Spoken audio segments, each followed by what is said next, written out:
한 거야? 내 딸 어떻게 할 거야? 내 딸 살.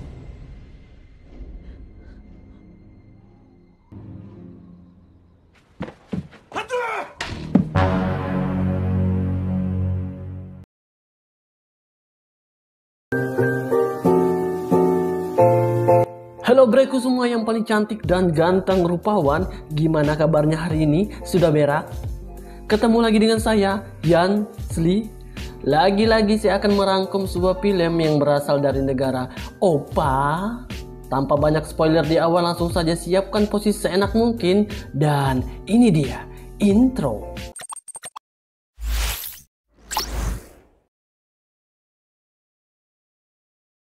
Di awal kita diperlihatkan seorang pendeta yang sedang mengobati gadis remaja, tidak lain adalah anaknya sendiri yang mengalami kesurupan akibat kemasukan iblis berjiwa psikopat. Dalam pengobatan tersebut terlihat gadis merasa kesakitan karena todongan salib ke arahnya, namun nyatanya si iblis telah ngeprank si pendeta dengan berpura-pura sakit.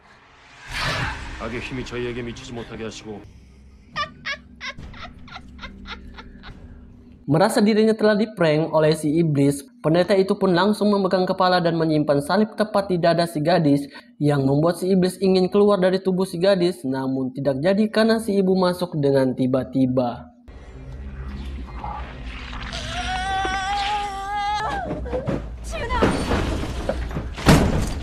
Karena hal tersebut, si iblis dengan mudah melepaskan ikatannya dan mencoba terjun dari jendela dengan tubuh si gadis, yang dimana tepat di bawah terdapat pagar besi yang siap menunggu kedatangannya, sehingga si gadis tewas saat itu juga. Dan inilah metamorfosis.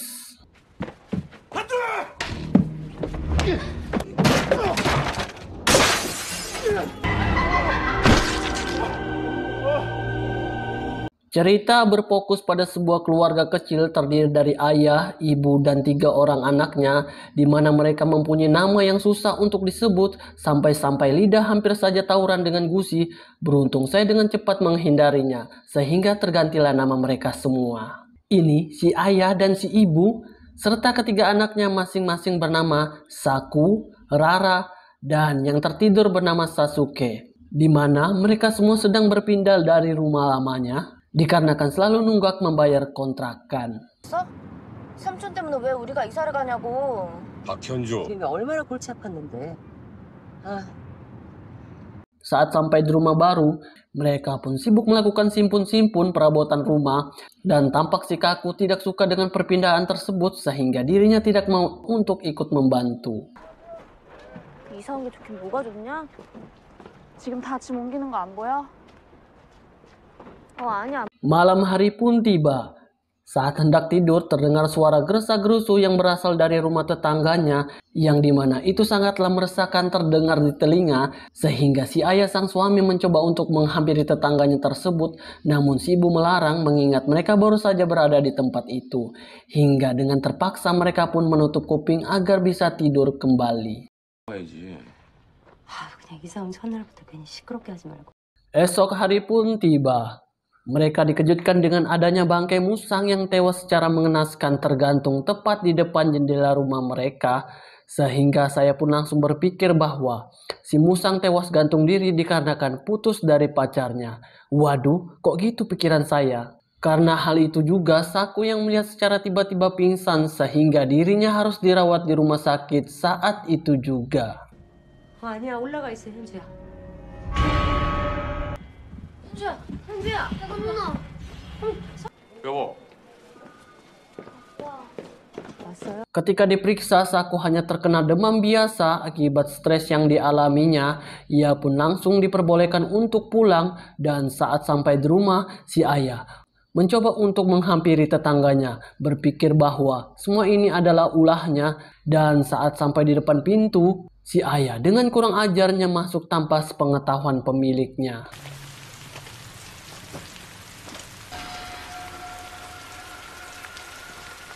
Dan kalian akan dikejutkan ketika di dalam rumah terlihat banyaknya sekali bangkai hewan yang dibunuh secara brutal, yang dapat dipastikan pemilik rumah tersebut bukanlah orang sembarangan.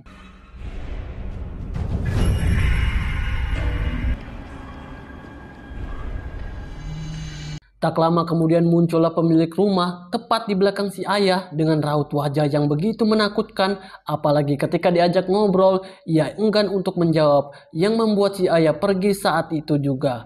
Nah lo, takut kan? 옆집에 새로 이사 온 사람인데요.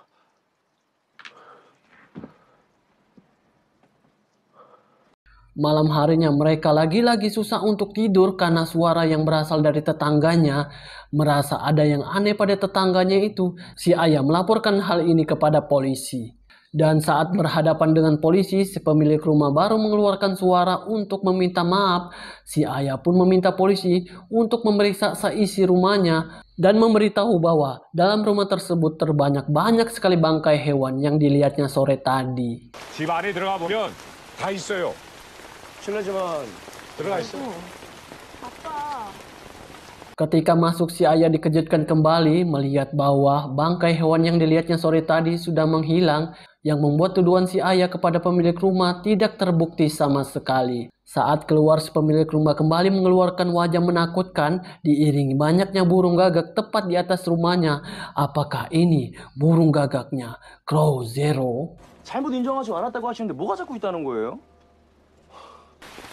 예, 들어가세요. 별일 아닙니다. Di tempat lain terlihat si pendeta yang di awal film, sebut saja Sonto, ini dia manusianya, merapikan barang-barangnya yang berserakan karena terjatuh. Dan saat ingin mengambil kertas, tiba-tiba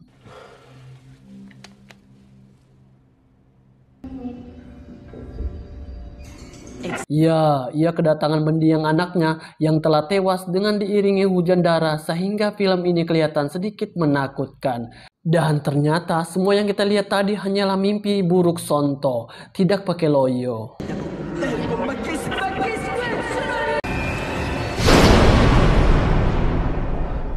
Singkat cerita, ketika Saku tertidur, terlihat selimut yang digunakannya bergerak dengan sendirinya, seperti ada yang menariknya, mengira bahwa itu adalah Rara yang sedang iseng kepadanya. Dan ketika bangun, tiba-tiba rambutnya ditarik oleh ayahnya dengan raut wajah yang berubah dari sebelumnya, serta diiringi kata-kata, "Gadisku sudah besar rupanya," lalu pergi.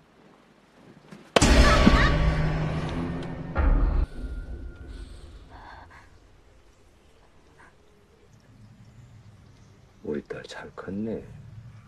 Pagi harinya saat sarapan, terlihat Saku kesal pada ayahnya tentang apa yang terjadi semalam, sehingga tanpa sepatah kata pun ia langsung meninggalkan meja makan tersebut.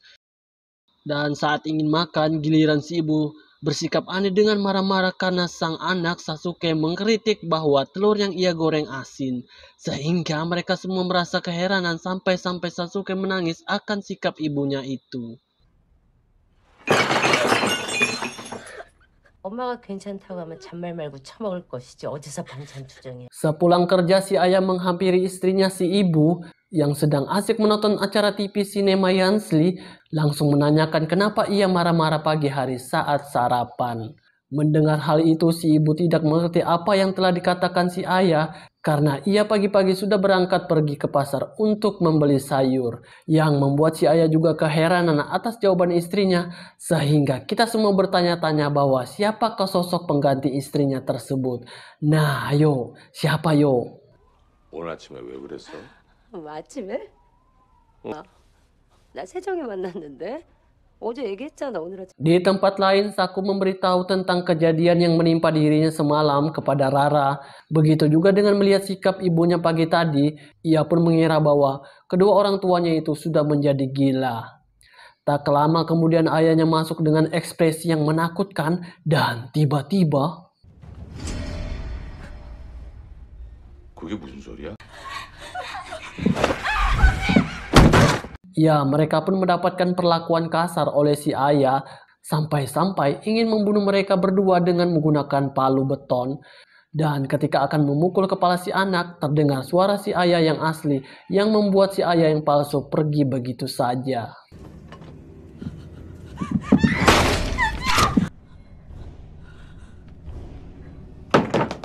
Melihat anaknya yang ketakutan, si ayah pun menghampiri mereka.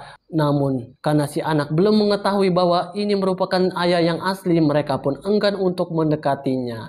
Dan tak lama kemudian muncullah si ibu dengan memegang palu beton yang secara membabi buta langsung menyerang mereka. Dan ketika si ibu ingin memukul kepala si anak, si ayah dengan cepat melindunginya yang membuat si ayah terkena beberapa pukulan tepat di tangannya.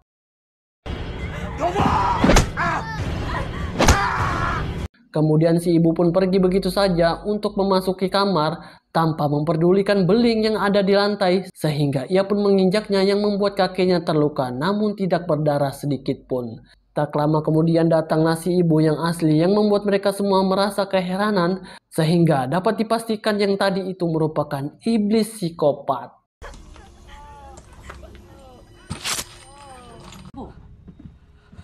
팔은 왜 그래?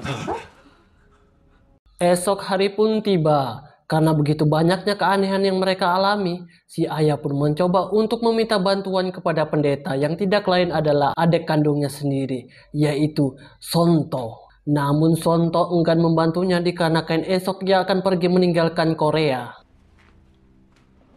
정수야. 도와줘야겠다.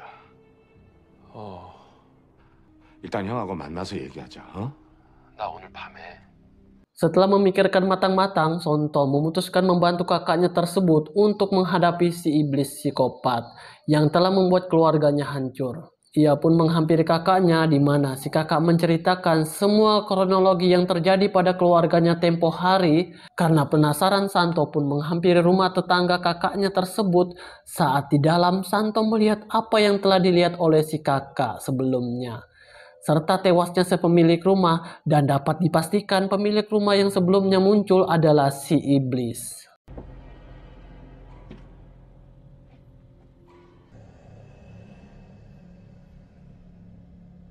Mengetahui hal tersebut, Sonto langsung menghubungi teman pendetanya yang mana lebih berpengalaman dalam hal mengusir iblis.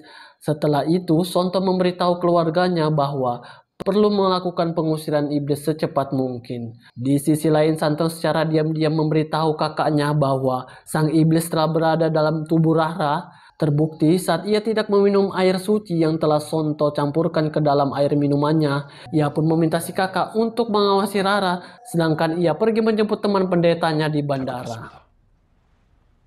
이제 그 방법밖에는. 잘 들어 형. 선우가 감시 잘해줘야 돼. 내가 감시를 한다고? Singkat cerita, ketika Sako pergi ke ruangan gudang di mana dirinya hendak mengambil sebuah salib dan patung Bunda Maria, lagi-lagi mendapatkan gangguan si iblis di mana dirinya tertarik oleh makhluk tak kasat mata untuk masuk ke sebuah oven dan langsung resmi menjadikan dirinya stik yang siap untuk hidang. Wow, sangat kejam sekali bukan iblis ini?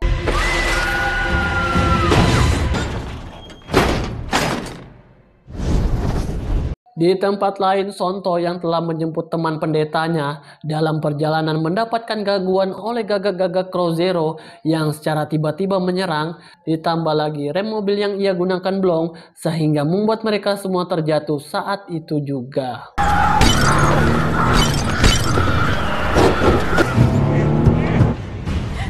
저쪽 왜 저래?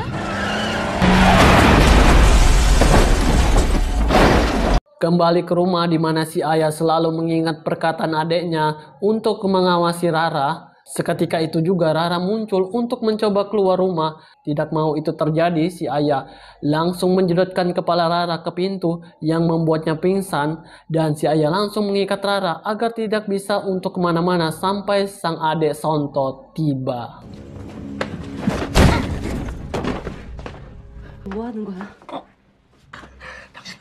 못 나가. Tak lama kemudian datanglah Sonto dengan beberapa luka akibat kecelakaan yang baru saja ia alami. Dengan cepat mendatangi sang kakak untuk menunda pengusiran iblis dikarenakan teman pendetanya telah tewas. Namun karena si kakak tetap kekeh, ia pun meminta tolong agar pengusiran tetap dilakukan oleh si Sonto itu sendiri, di mana adegan pengusiran iblis itu terjadi secara brutal dengan penyiksaan yang begitu amat menyakitkan untuk Rara. 알겠지?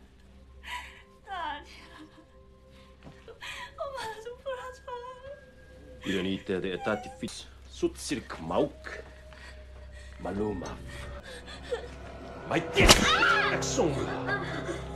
Kembali ke sebuah mobil yang telah dievakuasi, terlihat si pendeta telah tewas di tempat dan kita dikejutkan dengan adanya sosok Sonto di tempat itu yang masih terkapar. Berarti sosok Sonto yang berada di rumah merupakan iblis psikopat yang menyiksa Rara yang asli tanpa sepengetahuan si ayah. Di sini kita ketahui selain iblis tersebut pintar dalam hal nyamar-menyamar, ia juga hebat dalam berakting, cocok untuk main film. Lah,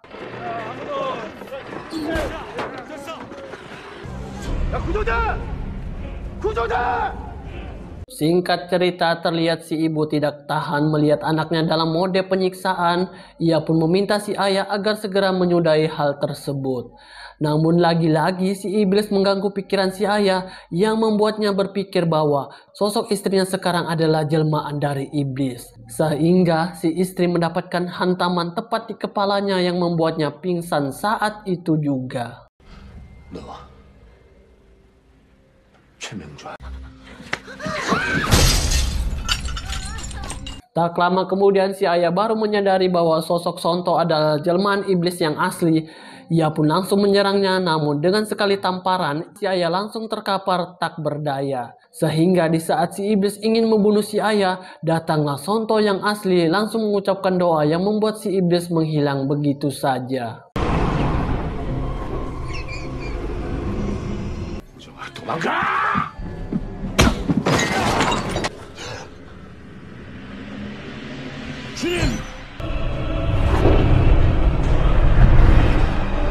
Tidak sampai di situ, tepatnya di ruang gudang, di mana si ayah baru menyadari bahwa Saku anaknya telah tewas menjadi stik dalam sebuah opon dan merasa sangat terkejut atas kondisi anaknya tersebut.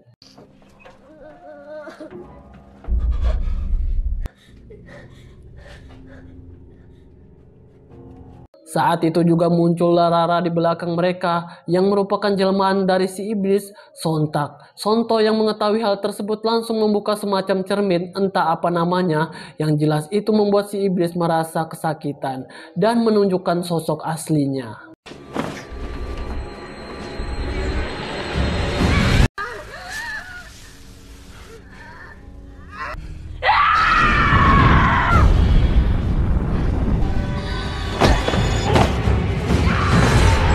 Sempat terpojok, beruntung ada si kakak langsung menyiram iblis tersebut dengan air suci yang membuat si iblis seperti terbakar sampai-sampai mengeluarkan asap. Saya kira ini bakalan berakhir, ternyata si iblis masih bisa melakukan perlawanan dan tibalah saatnya Sonto membaca doa-doa yang membuat si iblis masuk ke dalam tubuh Sonto. Ia pun meminta kakaknya untuk membunuhnya dengan sebuah salib bersama si iblis yang berada dalam tubuhnya, sehingga Sonto mendapatkan tusukan tepat di dadanya yang membuatnya tewas saat itu juga. Dan tamat, ending yang sangat mengibliskan. Secara keseluruhan sudah cukup sangat jelas, dan saya juga menyatakan bahwa si iblis sangatlah berbahaya bagi kita. Pesan yang dapat kita ambil, janganlah membeli rumah yang banyak hantunya. Sekian dari saya, sampai jumpa di film selanjutnya. Wassalam.